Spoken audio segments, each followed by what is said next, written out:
Hello student, তোমরা যারা ক্যালকাটা ইউনিভার্সিটির আন্ডারে সেমিস্টার 4-এর ছাত্রছাত্রী আছো এবং তোমাদের বাংলা সাবজেক্টটা এমডিসি কোর্সে অর্থাৎ পাস কোর্সে আছে, তোমাদের জন্য আজকের ক্লাসটা খুবই গুরুত্বপূর্ণ।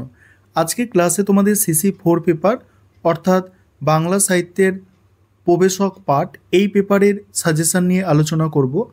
তোমাদের 3টে মডিউলে ভাগ করা আছে সিলেবাসটা এবং আমি মডিউল অনুযায়ী তোমাদের সাজেশানটা রেডি করেছি। প্রথম যে মডিউলটা আছে তোমাদের প্রথম মডিউলে কিছু কবিতা আছে, ঠিক আছে। এখান থেকে যে প্রশ্নগুলো তোমাদের পরীক্ষায় আসতে পারে দেখে নাও। প্রথম যে প্রশ্নটা দেখতে পাচ্ছ এই প্রশ্নটা মোস্ট ইম্পর্টেন্ট প্রশ্ন। দেখো, যেগুলো মোস্ট ইম্পর্টেন্ট প্রশ্ন সেগুলো স্টার দিয়ে চিহ্নিত করা আছে। দ্বিতীয় প্রশ্ন যেটা, বাবরের প্রার্থনা কবিতায় শঙ্খ ঘোষ একটি মিথ ব্যবহার করে সমাজের দেখো ভাঙা গড়ার ইতিহাস তুলে ধরেছেন, আলোচনা করো। এটাও মোস্ট ইম্পর্টেন্ট প্রশ্ন। পরের প্রশ্ন, জীবনানন্দ দাশের সুচেতা কবিতাটির নামকরণ কতটা সার্থক হয়েছে তা আলোচনা করো। এটাও মোস্ট ইম্পর্টেন্ট প্রশ্ন। পরের প্রশ্ন, লালন ফকিরের পাঠ্য পদটি অবলম্বনে লালন ফকিরের সমন্বয়বাদী জীবন দর্শনের তাৎপর্য বিশ্লেষণ করো। পরের মোস্ট ইম্পর্টেন্ট প্রশ্ন, শঙ্খ ঘোষের বাবরের প্রার্থনা ইতিহাসের অনুষঙ্গে সমকালের প্রথা ব্যক্তি সংকটের আধারে বৃহত্তর সামাজিক সংকটের পরিচয়, মন্তব্যটি যথার্থ বুঝিয়ে দাও।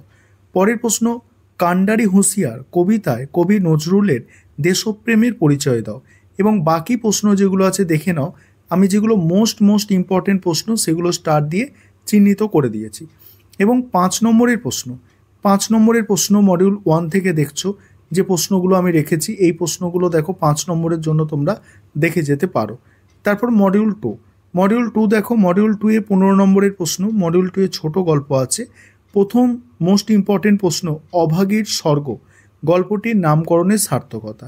পরের প্রশ্ন আদাব গল্প থেকে আছে, দেখো এই প্রশ্নটা, অর্থাৎ সাম্প্রদায়িক সম্প্রীতি ও মানবতাবোধের গল্প হিসাবে আদাব গল্পটি বর্ণনা করো।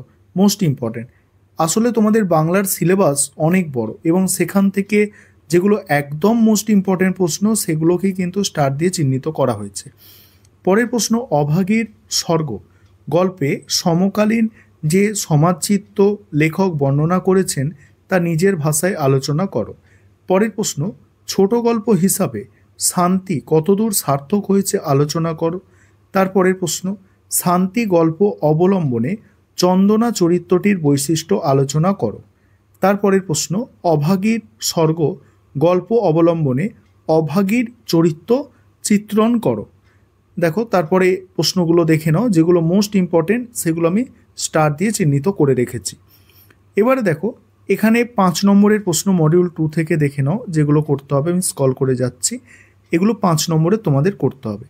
এবারে মডিউল 3 অর্থাৎ 3 নম্বর মডিউল থেকে 5 এবং 15 জন্য যে প্রশ্নগুলো তৈরি করবে, দেখো একেই কি বলে। এখানে হচ্ছে মডিউল 3 আছে তোমাদের নাটক।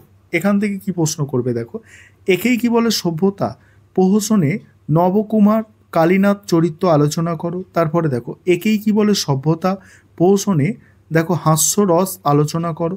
তারপরে দেখো একেই কি বলে সভ্যতা প্রহসনের নামকরণের সার্থকতা বিচার করো। একেই কি বলে সভ্যতা প্রহসনে অপ্রধান পুরুষ চরিত্রগুলির ভূমিকা। এই হচ্ছে তোমাদের টোটাল সাজেশন। এগুলো তোমরা দেখে যাও, আশা করি তোমরা উপকৃত হবে।